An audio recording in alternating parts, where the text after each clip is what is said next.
Voy a dar la bienvenida a Eduardo Higuera, analista político, a quien agradezco habernos tomado la videollamada y dedicarnos unos minutos esta mañana de jornada electoral en algunas entidades. ¿Qué tal, Eduardo? Bienvenido.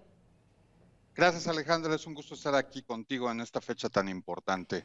Y Oye, saludos a tu audiencia. gracias. Oye, Eduardo, se está renovando el mapa político en algunas entidades donde se elige nada más gobernador, otras como Durango, donde hay también elección para presidentes municipales, para sindicaturas, para regidurías, en fin. ¿Qué lectura le das a las propuestas que algunos de ellos han hecho, las campañas, cómo se desarrollaron esta jornada electoral? ¿Qué es lo que pudiéramos esperar para las 8 de la noche más o menos, que ya tendremos resultados aproximados? Mira, yo considero que estas campañas se pueden calificar con una palabra que es rijosas. Han sido campañas que más que contener propuestas específicas, claras, para todos aquellos que aspiran a gobernar cada uno de los candidatos, ya sea a nivel de gobernatura, ya sea legislar en los congresos locales o como presidentes municipales y regidores, más que propuestas han sido ataques, han sido combates, ha sido desenvainar la espada y tratar de, no de demostrar que yo soy mejor, sino que el de enfrente, sea del partido que sea, es mucho peor que nosotros. A mí me preocupa mucho eso porque una característica que he tenido las elecciones en los últimos años en México es que vence el que hace más ruido muchas veces y no el que tiene más contenido. Por lo tanto, mi temor es que lleguen grupos o personajes que más que preparados estén eh, improvisando, que sean improvisadores, que ha sido la marca de este sexenio en muchos sentidos, ¿no? Por otro lado, creo también que no debemos de desdeñar la presencia del narcotráfico en estas elecciones, ya sea a nivel de cancha, es decir, como operadores de un grupo político, como personas que intimidan a los votantes o que los acarrean también, o como menciones. Hay varios candidatos a gobernadores o candidatas que han sido señalados por sus posibles o supuestos lazos con el narcotráfico. Entonces, estas son como las dos cosas que yo destacaría. Ha sido rijosas y ha habido presencia del narcotráfico. Y la tercera sería que, a pesar de todo esto, las autoridades electorales que están bajo ataque en casi todos los estados y a nivel federal, han cumplido nuevamente su chamba, han hecho de nuevo todo lo que se necesita hacer para que los mexicanos que quieran vayan y emitan su voto y elijan a sus autoridades. Oye, Eduardo, justo lo que estás diciendo, no nada más el tema de la violencia, la inseguridad, hay otros temas como pobreza en algunas entidades más que en otras, Oaxaca se me ocurre, el desempleo, la violencia de género, el control del narco, que ya decías, hace apenas unos momentos nos reportaban desde Hidalgo una manta colgada en un puente haciendo alusión o enviando un mensaje a los gobernantes que van de salida, ¿no? A los presidentes municipales, en fin, una campaña, una jornada electoral que en algunas entidades, por ejemplo Tamaulipas, zona fronteriza, donde pues justo lo que estás diciendo, ¿no? El narco, el tema de el crimen organizado presente, a pesar de que pocos nos damos cuenta de ello o hacemos caso omiso de cómo se podría estar presentando esta jornada electoral en estos puntos.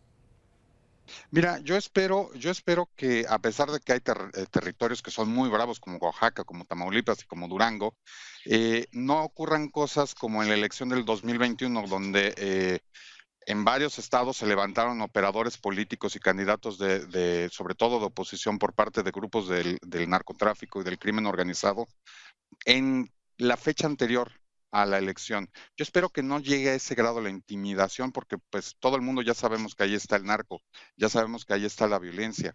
Entonces, a mí lo que me parece es que lo que hizo el narco ya lo realizó, ya dejó su impronta en estas elecciones, ya dejó claro cuál es su papel y hasta dónde están llegando, el poderío que han acumulado hasta este momento, y las personas tomarán la decisión, claro, no de manera totalmente libre, te digo, específicamente en algunos puntos de estas elecciones.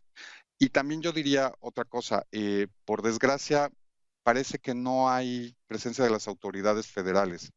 Las autoridades electorales están ahí, las autoridades federales están como un poco desentendidas. Y sí, como tú dijiste, solamente algunos que estamos siguiendo los temas más allá de la violencia, nos damos cuenta de las propuestas, pero si tú hicieras un sondeo en la calle, yo lo he hecho en varias ocasiones con respecto a varias de las elecciones, y les preguntas, ¿cuál es la propuesta de tal candidata o tal candidato, por ejemplo, para mejorar la situación de los feminicidios? Para que, en el caso de Oaxaca, para que no vuelva a suceder esto de tener un desastre natural tan desatendido o tan mal atendido como fue Ágata. Y no saben, pero si les preguntas, oye, ¿tú conoces al Caripone? Puedes poner aquí el nombre del candidato o la candidata que quieras. Si tiene algún escándalo, te van a decir, como si fuera Revista del Corazón, te van a decir, ah, sí, está ligado con tal cosa y se le encontró una casa y las cuentas de su hijo, de su hermana, de su primo, de su secretario particular están denunciadas como con depósitos ilegales a través de empresas fantasmas.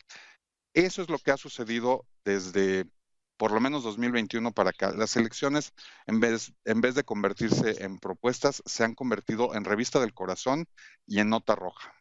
Oye, Eduardo, y el llamado a la gente, ¿no? Por parte del Instituto Nacional Electoral para que salga a votar y que entonces se puedan cambiar algunas de las situaciones que se viven en diferentes puntos. El tema de la economía, el empleo informal, la poca o nula seguridad, se me ocurre en Durango, ¿no?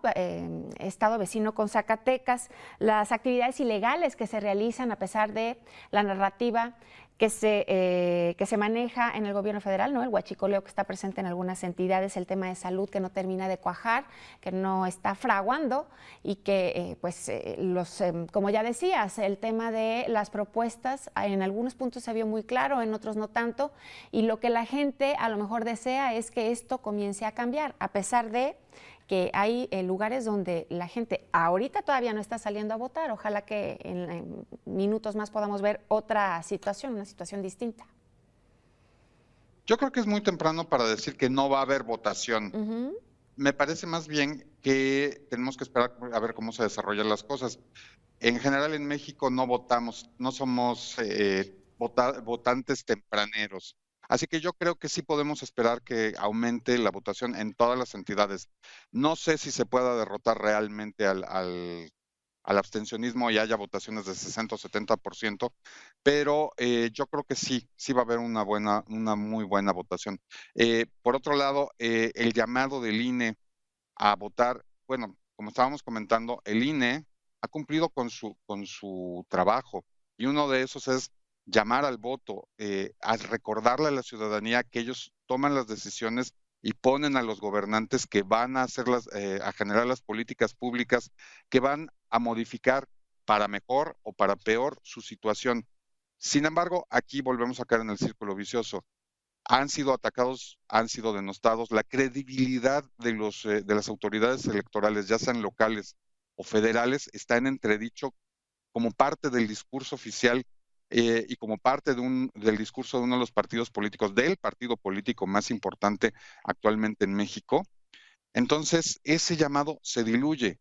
Pareciera que en vez de querer tener una mayor participación de las personas, quisieran tener una menor, porque finalmente las elecciones en México no se ganan aquí como en otras partes si vota más del 50% de las personas. Si aquí votamos, Alejandra, tú y yo, y alguna persona más en el mismo estado y nadie más, pues quienes coincidan con 2 votos van a elegir al gobernador, aunque haya 20 millones de mexicanos que no hayan votado.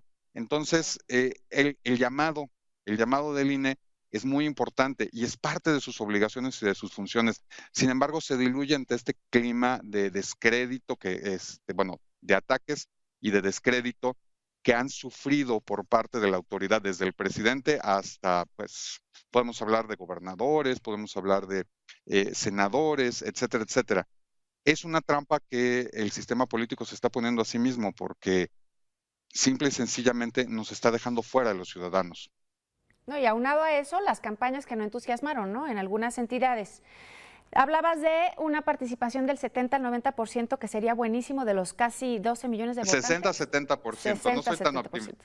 No soy tan optimista. Ok, del 60 al 70%. Y por último, Eduardo, para concluir esta participación, la mujer, ¿no? Como eje en algunas entidades, por ejemplo en Aguascalientes, donde son mayoría de mujeres, que se empieza a ver o que empieza a tomar más relevancia, empieza a tomar fuerza la participación, a pesar de que a algunos no les gusta. ¿Tú qué lectura le das a esto? ¿Cómo podría mejorar también la situación en algunas entidades donde las mujeres hacen más presencia? Mira, yo siempre he dicho que las mujeres son las que inventaron los pantalones y los hombres nos los robamos. Las mujeres en este país son fuertes, son Ujú. inteligentes, pero han estado sujetas, ya sé que es horrible que yo, siendo hombre, me robe los términos del discurso feminista, pero bajo un patriarcado políticamente hablando, que las ha mantenido pues en la sombra, como segundas, como la subdirectora, la subsecretaria, la suplente del senador, etcétera, etcétera. Yo creo que esto solo se puede corregir si las mujeres salen a votar masivamente. Fíjate, si en México, no solo en algunas entidades, si en México todas las mujeres que votan salieran y cumplieran y metieran su papeleta a la urna, no se necesitaría nada más para vencer al abstencionismo. Sería simple y sencillamente las elecciones de las mujeres. Las mujeres podrían llevar este país, electoralmente hablando, de la mano. Ujú. Eso es lo que tenemos que hacerles entender. Las mujeres son la verdadera fuerza política de México. Pues no perdamos de vista entonces esta oportunidad que se presenta en Aguascalientes. Te agradezco muchísimo que me hayas acompañado en estos minutos, Eduardo Higuera, y bueno, vamos a estar en contacto un poquito más adelante ya que se alcance a ver la participación en esta jornada electoral. Te agradezco, buen día. Gracias, Alejandra. Un buen día y salgan todos a votar, por favor.